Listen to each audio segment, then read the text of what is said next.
future biotech champs. I'm Mohita. Welcome back to Groweva, your space to learn, grow, and crack entrance exam with confidence. So today we are going to study about stoichiometry.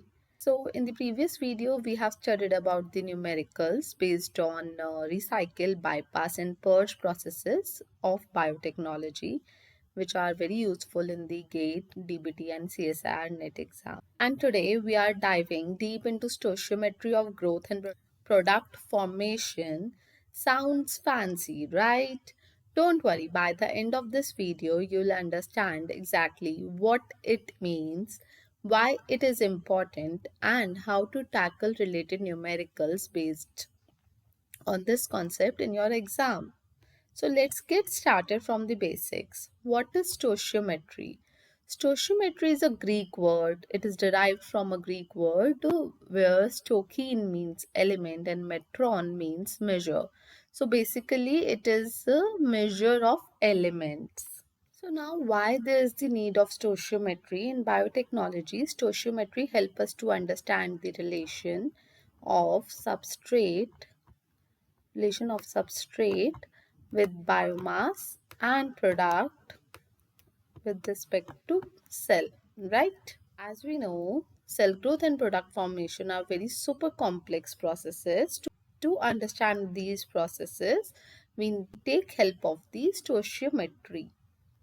By using stoichiometry, we can simplify things into material balance equation, and if we also include electron proton balance, we can determine the stoichiometric coefficients, which we'll see in the further slides. So basically a material balance in any biological reaction can easily be written as substrate, which gives us product, and cellular material, right? Like in the previous equation we have seen, substrate and cell are giving us biomass and product, right? Basically, substrate is converted into product and cells consume the substrate and generate more biomass. After that, these electron proton balances are used to determine the stoichiometric coefficients in bioreactions. Now let's consider this basic material balance equation where we can see SHON is written, right? SHON is CHON.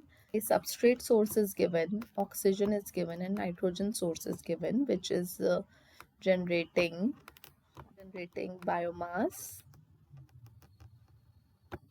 and gives us water and carbon dioxide. Now for carbon balance, how we can write the equation? See, there is only 1 mole of carbon present here, right? तो हम इधर क्या करेंगे, एक ही मोल of carbon present है, हम लिख देते हैं left hand side and ये है हमारी right hand side. तो LHS के अंदर सिर्फ 1 मोल of carbon present है, तो हमने 1 लिख दिया. Now इधर कितने moles present है? C and E. So what we have written in RHS, we have written C plus E. तो carbon balance की equation बन गई, right? Now for hydrogen balance हम similar equation बनाएंगे. कितने moles present है? 1 और कितना हमारे पास है hydrogen atom? M. तो M plus 3B, understood? 3B is equals to hydrogen कितना है इधर? PC plus 2D. Hydrogen balance भी बन गई. Now you guys will tell me about equation of oxygen and nitrogen कैसे बनेगी. बहुत सिंपल है, जल्दी से बनाओ. I am giving you time. 2 minutes का टाइम सबको दिया जा रहा है. Very easy. कितने मोल्स ऑफ ऑक्सीजन प्रेजेंट है उसे देखो. 2A, yes, plus N, good, gives us QC plus D plus 2E. See, N plus 2A is equals to QC plus D plus 2E. Understood? Now for nitrogen balance, the equation is B is equals to RC. That's it. Pretty easy. I think सबको equation बनाना तो आ गया होगा. अगर question simple आएगा तो इन 4 equation से आपका stoichiometric का न्यूमेरिकल सॉल्व हो जाएगा. एलजेब्रा के बेसिक कॉन्सेप्ट्स आने चाहिए, सब्स्टिट्यूशन, डिस्प्लेसमेंट, रिएक्शन करना, सो दैट आप वेरिएबल्स की वैल्यू को आइडेंटिफाई करवा पाओ. अगर हमारे पास कोई भी वेरिएबल का अमाउंट गिवन नहीं है, इनफैक्ट जहाँ पे हमारा बायोमास पिछली स्लाइड में गिवन था इधर भी 1 नहीं है, हमारे पास 1 आइडेंटिटी भी नहीं है, तो हमें और ज़्यादा इक्वेशंस की नीड होगी. तो और ज़्यादा इक्वेशंस कहाँ से आएंगे स्टोशियोमेट्रिक कॉन्सेप्ट में? Respiratory quotient and degree of reduction जान के. रेस्पिरेटरी क्वोशिएंट क्या होता है? Respiratory quotient as the name suggest, कितने मोल्स ऑफ CO2 प्रोड्यूस हुए हैं by consuming moles of oxygen. This is the respiratory quotient, RQ. Pretty easy. इसे मुझे बताओ कितने मोल्स ऑफ यूज हुए हैं ऑक्सीजन के एंड कितने मोल्स ऑफ CO2 प्रोड्यूस हुए हैं. ऑक्सीजन का यूज हुआ है A and carbon dioxide produce हुआ है E. तो इक्वेशन के अंदर अगर हम वैल्यू डालेंगे तो हमारे पास रेस्पिरेटरी क्वेश्चन क्या आ जाएगा? E/A. तो हमारे पास एक और इक्वेशन आ गई. कई बार क्वेश्चन के अंदर क्या होता है कि आपको कोई भी वेरिएबल की वैल्यू नहीं गिवन होती, बट आपको रेस्पिरेटरी क्वोशिएंट गिवन होता है. अगर रेस्पिरेटरी क्वोशिएंट अगर आपको गिवन है तो आप E/A का रिलेशन बना के आप इक्वेशंस को सॉल्व कर सकते हो. हमारा मोर कॉम्प्लेक्स क्वेश्चंस किससे बनते हैं? डिग्री ऑफ रिडक्शन से. आपको किसी भी एक डिग्री ऑफ रिडक्शन की वैल्यू गिवन होगी और आपको फाइंड आउट करने होंगे कोफिशिएंट. तो कैसे करेंगे? डिग्री ऑफ रिडक्शन होता क्या है? मोर कॉम्प्लेक्स रिएक्शन में हम लोग यूज करेंगे, दैट इज ट्रू. तो डिग्री ऑफ रिडक्शन है किसी भी ऑर्गेनिक कंपाउंड का number of electrons equivalent available पर carbon atom in any compound. कितने इलेक्ट्रॉन्स किसी भी कार्बन एटम में अवेलेबल हैं एक पर्टिकुलर कंपाउंड में. That means the degree of reduction for any organic compounds may be defined as the number of equivalents of available electron per gram carbon atom. कि 1 gram of carbon atom के अंदर कितने electrons available हैं. तो हम इसको calculate क्या करेंगे? इसका फॉर्मूला क्या होगा? अवेलेबल इलेक्ट्रॉन्स जितने भी हैं उस पर्टिकुलर कंपाउंड के upon number of carbon atoms. ठीक है. तो कुछ के आपको नंबर ऑफ इलेक्ट्रॉन्स याद करने पड़ेंगे. इलेक्ट्रॉन्स बेसिकली वैलेंस नंबर होता है किसी भी कंपाउंड का. तो हमें ये वाले बेसिक्स तो हमें ये 5-6 लर्न करने ही पड़ेंगे. दैट इज कार्बन का 4 है, हाइड्रोजन का 1 है, N का दैट इज नाइट्रोजन का -3, ऑक्सीजन का -2, फॉस्फेट का 5 एंड सल्फर का 6. तो हम ऐसे करके हम किसी का भी कैलकुलेट कर सकते हैं. तो CH4 क्या हो जाएगा? C क्या है? कार्बन का 4 है, 1 mole into 4 plus 4 into hydrogen का नंबर क्या है? 1 इज इक्वल्स टू 8 आ गया. तो नंबर ऑफ इलेक्ट्रॉन्स कितने हो गए इधर? 8. कितना कार्बन एटम है? 1. तो 8/1 इज इक्वल्स टू 8. तो मिथेन का जो हमारे पास डिग्री ऑफ रिडक्शन आया दैट इज 8. ग्लूकोज का हम कैलकुलेट करेंगे. 6 इंटू सी का क्या होता है? 4. 6 इंटू 4 प्लस 12 इंटू 1, हाइड्रोजन का 1 होता है, ऑक्सीजन का 6 इंटू -2 इज इक्वल्स टू कितना आ जाएगा? 12 और -12 कट जाएंगे तो 6 4 24 बचा. कितने नंबर ऑफ कार्बन एटम्स है? 6. तो 24 डिवाइडेड बाय 6 गिव्स अस 4. तो degree of reduction of glucose कितना है? 4. इथेनॉल का आप लोग खुद कैलकुलेट करके मुझे बताओगे कमेंट सेक्शन में. एंड आई वांट जितने लोग वीडियो देख रहे हैं उतने सबके कमेंट्स आने चाहिए. एंड मैं आंसर भी 5 डेज के बाद कमेंट सेक्शन में ही ड्रॉप करूंगी अगर मुझे लगा कि जितने लोगों ने वीडियो देखी है सबने आंसर करा है. अब कुछ फैक्ट्स हैं, बेसिक फैक्ट्स पढ़ लेते हैं कि जितना ज़्यादा हाई डिग्री ऑफ रिडक्शन होगा उतना ही कम डिग्री ऑफ ऑक्सीडेशन होगा. ये तो फैक्ट सबको पता है. अब कार्बन डाइऑक्साइड का, वाटर का, अमोनिया का डिग्री ऑफ रिडक्शन कैलकुलेट करके देखो. आंसर आएगा 0. कैसे? कार्बन का होता है 4, राइट.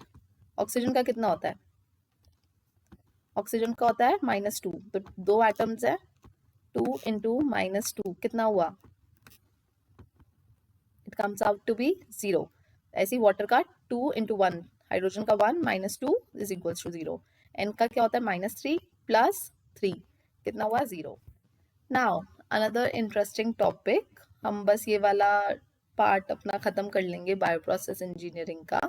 थियोरेटिकल ऑक्सीजन डिमांड क्या होती है? तो एरोबिक रिएक्शंस के अंदर आएगी, जहाँ पे आपको अपने सबस्ट्रेट के साथ ऑक्सीजन भी प्रोवाइड करनी पड़ती है. ऑक्सीजन प्रोवाइड कर रहे हो तो आपके पास प्रोडक्ट में क्या आएगा? Water and CO2, right. तो अब हम अपना मास बैलेंस इक्वेशन निकालेंगे. मास बैलेंस इक्वेशन निकालने से पहले हमारा जो बायोमास बन रहा है C, ठीक है, प्लस प्रोडक्ट बन रहा है D, प्लस कार्बन डाइऑक्साइड है F, किसका लिख रहे हैं हम? देखो जल्दी से, इज इक्वल्स टू 1.